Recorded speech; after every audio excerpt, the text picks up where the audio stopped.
আজ রাতের গোরস্থানটা কেমন যেন ভারী হয়ে আছে। বাতাস একদম বন্ধ, গাছের একটা পাতাও নড়ছে না। গোরস্থানের পুরনো শ্যাওলা ধরা প্রাচীরের পাশ দিয়ে একটা লাশবাহী ভ্যান ঠেলে নিয়ে আসছে করিম আর রতন। আজ তাদের কাছে যে লাশটি আছে সেটি শহরের পাশের গভীর জঙ্গল থেকে উদ্ধার করা হয়েছে। লোকটার নাম গফুর মিয়া, পেশায় কাঠুরে। 3 দিন আগে সে জঙ্গলে কাঠ কাটতে গিয়ে নিখোঁজ হয়। আজ বিকেলে তার বীভৎস লাশ উদ্ধার করেছে পুলিশ। হ্যাঁ ভাইজান, আজকাল লাশের গন্ধটা কেমন জানি অন্যরকম। পচা গন্ধ না, কেমন জানি কাঁচা মাংস আর রক্তের গন্ধ। আমার তো গা শুকাইয়া আসতেছে। হ্যাঁ, গন্ধ তো এমন হইবই রে রতন। গফুর মিয়ার লাশটা পুলিশ জঙ্গলের একটা বট গাছের নিচ থাইকা পাইছে। তার শরীরের অনেক জায়গায় বন্য জানোয়ারের কামড়ের দাগ। কিন্তু সবচেয়ে ভয়ঙ্কর ব্যাপার কি জানস? কি ভাইজান? গফুর মিয়ার ডাইন চোখটা নাই। কেউ বা কোনো জানোয়ার তার চোখটা খুব নিখুঁতভাবে তুইলা নিছে। লাশের মুখের দিকে তাকানো যায় না। চোখের ওই গর্তটা দেখা মনে হয় যেন মুখের মধ্যে অন্ধকার কোনো কুয়া। আল্লাহ গো, চোখ তুইলা নিছে! জঙ্গলি জানোয়ার কি চোখ তুইলা খাইতে পারে ভাইজান? আমি তো জানোয়ারের কামড় মনে করতেছি না, এইটা অন্য কিছুর কামড় হইতে পারে। আচ্ছা যাই হোক, এগুলা নিয়া আমাগো ভাইবা লাভ নাই। আমাগো কাম দাফন করা। চল, গোরস্থানের গেট আইসা পড়ছে। গোরস্থানের গেটে জব্বার আলী হ্যারিকেন হাতে দাঁড়িয়েছিলেন। তার চোখ মুখ আজ অন্য দিনের চেয়ে একটু বেশি চিন্তিত দেখাচ্ছে। করিম, তোমরা আইসো, জলদি করো। আইস গোরস্থানের পরিবেশ একদম ভালো ঠেকতাছে না। কুত্তাগুলার কান্দন শুনতে পাইতাছ?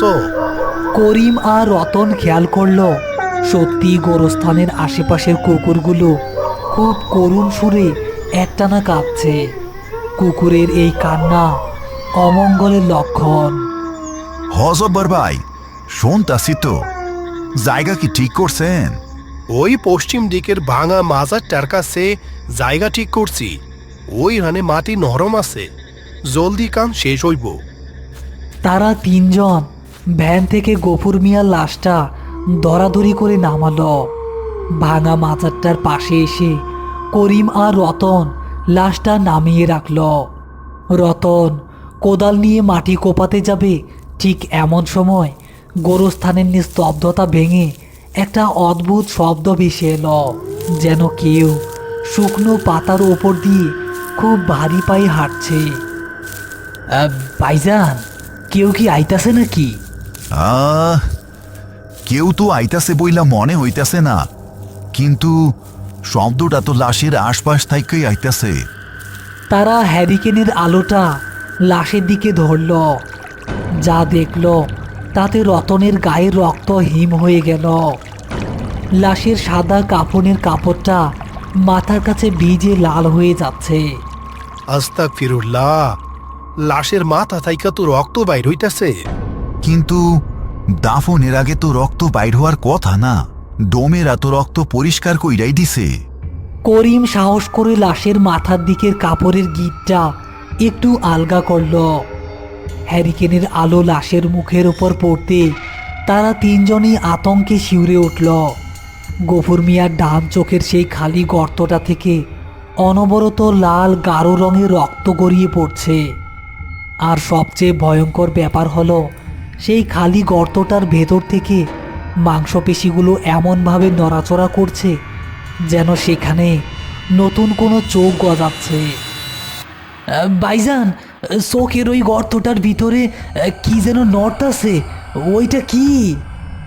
রতন কথা শেষ করার আগে লাশের খালি গর্তের ভেতর থেকে হঠাৎ করেই একটা কালো চকচকে জিনিস বেরিয়ে এলো। জিনিসটা ঠিক একটা বড় মার্বেলের মতো, কিন্তু সেটা একটা মানুষের চোখ। তবে সেটা গফুর মিয়ার চোখ নয়, কারণ সেই চোখটার মণি সম্পূর্ণ লাল, আর সেটা স্থিরভাবে রতনের দিকে তাকিয়ে আছে। গোরস্থানের চারপাশের কুকুরের কান্না হঠাৎ করেই থেমে গেল, আর সেই চোখের লাল মণিটা থেকে এক অদ্ভুত ফিসফিসে কণ্ঠস্বর ভেসে এলো। আমার চোখ, আমার চোখ ফেরত দে। তোরা আমার চোখ নিছস কেন? ভাইজান, ওই চোখ কার? ও ও আমাকে কাছে কি চায়? আমি তো কিছু করি নাই। চুপ কর রতন, আয়াতুল কুরসি পর। এইটা গফুর মিয়ার চোখ না, এইটা অন্য কিছুর ইশারা। করিম স্থির দৃষ্টিতে ওই লাল মণির চোখের দিকে তাকালো। জব্বার আলী ভয়ে কয়েক কদম পিছিয়ে গিয়ে তসবি পড়তে লাগলেন। গোরস্থানের হিম শীতল বাতাস যেন মুহূর্তেই আরো ভারী হয়ে গেল। কে আপনি? আমরা তো আপনার চোখ নেই নাই। এই লোকটা তো মইরা গেছে, আমরা তারে দাফন করতে আইছি। তার কাছে আপনার কি পাওনা? সেই লাল চোখটা এবার করিমের দিকে ঘুরল। ফিসফিসে ভারী কণ্ঠস্বরটা আবার ভেসে এলো। লোভ, ওর অনেক লোভ আসিল। জঙ্গলের পুরানো মন্দিরের দেব মূর্তির চোখ তুইলা নিছে ও। আমি জঙ্গলের পাহারাদার, ওরে আমি শাস্তি দিছি, কিন্তু আমার চোখ এখনো ওর কাছেই আছে। বুঝতে পারছি, গফুর মিয়া আপনার পবিত্র জিনিস চুরি কইরা বড় গুনাহ করছে, কিন্তু তার জিনিসটা কই আছে এখন? লাল চোখটা এবার গফুর মিয়ার কোমরের দিকে ইশারা করল। করিম বুঝতে পারল গফুর মিয়া নিশ্চয় জিনিসটা নিজের সাথে লুকিয়ে রেখেছিল। সে সাবধানে গফুর মিয়ার কাফনের কাপড় সরিয়ে তার কোমরে বাঁধা একটা পুরনো সুতির ঘুনসি দেখতে পেল। ঘুনসির সাথে ছোট্ট একটা পুটলি বাঁধা। রতন, একটু আলুটা দে তো। ভাইজান, আপনি ওই লাশের কাছে যাইয়েন না, আমার খুব ডর করতেছে। ভয় পাইস না, ও লোভে ওর কাল হইয়া দাঁড়াইছে। করিম পুটলিটা খুলে দেখল ভেতরে একটা বড় রক্তবর্ণের লাল পাথর রাখা। হ্যারিকেনের আলোতে পাথরটা ঠিক ওই গর্তে থাকা লাল চোখটার মতোই জ্বলজ্বল করছে। করিম পাথরটা হাতে নিয়ে শূন্যে তুলে ধরল। এইটাই কি আপনার সেই চোখ? পাথরটা দেখার সাথে সাথেই লাশের গর্তে থাকা সেই জীবন্ত লাল চোখটা যেন শান্ত হয়ে গেল। ফিসফিসে গলাটা এবার একটু নরম শোনালো। আমার চোখ ফিরাইয়া দে, আমি ওরে মাফ কইরা দিলাম। আমি কথা দিতাছি, কাইল সকালেই আমরা আপনার এই চোখ জঙ্গলের ওই পুরানো মন্দিরে ফিরে দিয়ে আসমো। এখন এই লোকটারে তার শেষ আশ্রয়ে শান্তিতে যাইতে দেন। করিমের কথা শেষ হতেই এক আশ্চর্য ঘটনা ঘটল। লাশের চোখের গর্ত থেকে সেই লাল মণিটা ধোয়ার মতো মিলিয়ে গেল। গর্তটা আবার আগের মতো সাধারণ একটা ক্ষতচিহ্নে পরিণত হলো। গোরস্থানের ভারী পরিবেশটা মুহূর্তের মধ্যেই হালকা হয়ে গেল। কুকুরের কান্নার আওয়াজ আর শোনা গেল না। হ্যাঁ, ইয়া আল্লাহ, কি ভয়াবহ দৃশ্য দেখলাম আজকা। মানুষের লোভ তারে কত নিচে নামায় দিতে পারে। হজব্বার ভাই, গফুর মিয়া ভাবছিল এই পাথর বেচা সে বড়লোক হইব, কিন্তু সে বুঝতেও পারে নাই যে কিছু জিনিসে হাত দিলে জীবনটাই খোয়াইতে হয়। চলেন এখন দাফন শেষ করি। তারা গফুর মিয়ার দাফন কাজটা খুব দ্রুতই শেষ করল। গোরস্থান এখন সম্পূর্ণই শান্ত।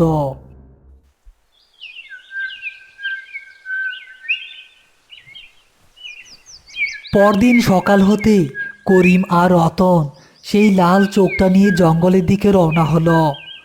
পুলিশ গফুর মিয়ার লাশ জঙ্গলের যে বটগাছটার নিচ থেকে পেয়েছিল, তারা সেই বটগাছটা খুঁজে বের করলো। বটগাছের বিশাল শিকড়ের আড়ালে একটা পুরনো ভাঙাচোরা পাথরের বেদি আর একটা মূর্তি দেখতে পেল তারা। মূর্তিটার বাঁ চোখে একটা লাল পাথর বসানো, কিন্তু ডান চোখটা ফাঁকা। ভাইজান, দেখেন, এইটা সেই মূর্তি। গফুর মিয়া হয়তো এইখান থেকেই পাথরটা চুরি করছিল। রতন, মানুষের কত বড় সাহস! এই জঙ্গল, এই প্রকৃতি, সব কিছুরই একটা পবিত্রতা আছে। সেই পবিত্রতায় হাত দিলে প্রকৃতি কখনো কাউরে ছাড় দেয় না। করিম খুব সাবধানে গফুর মিয়ার কোমর থেকে পাওয়া সেই লাল পাথরটা মূর্তির ডান চোখের ফাঁকা জায়গাটায় বসিয়ে দিল। পাথরটা বসানোর সাথে সাথেই জঙ্গলের গাছপালার ভেতর দিয়ে একটা প্রশান্তির বাতাস বয়ে গেল, যেন জঙ্গলটা একটা গভীর স্বস্তির নিঃশ্বাস ফেলল। ভাইজান, আমার কেন জানি মনে হইতাছে জঙ্গলটা আমাকে ধন্যবাদ জানাইতাছে। প্রকৃতি কাউরি অকৃতজ্ঞ বানায় না রে রতন। প্রকৃতির জিনিস প্রকৃতিরে ফিরাইয়া দিছি, এইটাই আমাকে দায়িত্ব আছিল। গফুর মিয়া যদি এই সহজ কথাটা বুঝত, তাইলে আজ তারে এমন বিভৎস মৃত্যুবরণ করতে হইতো না। বুঝলেন ভাইজান, আজকে আমি একটা জিনিস শিখলাম। মরা লাশের পকেটে যদি দুনিয়ার সবচাইতে দামি ধনরত্ন থাকে, তাও আমাগো সেই দিকে লোভের দৃষ্টিতে তাকাইতে নাই। আলহামদুলিল্লাহ, এই শিক্ষাই তোরে একদিন অনেক বড় মানুষ বানাই বলে রতন। চল, এখন বাড়িতে যাই। আজ রাইতে আমার নতুন কোনো মানুষের শেষ ঠিকানা বানাইতে হইব আমাকে। করিম আর রতন জঙ্গল থেকে বেরিয়ে বাড়ির দিকে হাঁটতে লাগল। সকালের মিষ্টি রোদে তাদের ছায়া লম্বা হয়ে মাটিতে পড়েছে। লোভের ভয়াবহ পরিণতি গফুর মিয়ার জীবন কেড়ে নিলেও করিম আর রতনের জন্য তা রেখে গেল এক অমূল্য শিক্ষা। গোরস্থানের পাহারাদাররা আজ প্রকৃতির এক হারানো সম্মান ফিরিয়ে দিয়ে পরম তৃপ্তিতে এগিয়ে যাচ্ছে। হ্যালো প্রিয় বন্ধুরা, আশা করি আজকের ভয়ঙ্কর গল্পটি আপনাদের ভালো লেগেছে। যদি ভিডিওটি দেখে ভয়, রোমাঞ্চ বা মজা পেয়ে থাকেন, তাহলে অবশ্যই একটি লাইক দিয়ে আমাদের পাশে থাকুন। এমন আরও নতুন নতুন ভয়ঙ্কর ভূতের কার্টুন ও গল্প সবার আগে পেতে এখনই আমাদের চ্যানেলটি সাবস্ক্রাইব করে রাখুন। আপনাদের ভালোবাসা ও সাপোর্ট আমাদের আরও ভয়ঙ্কর ও আরও ভালো গল্প বানাতে উৎসাহ দেয়। সবাই ভালো থাকবেন। আবার দেখা হবে আগামী শুক্রবারে ভয়ঙ্কর কোনো গল্পে।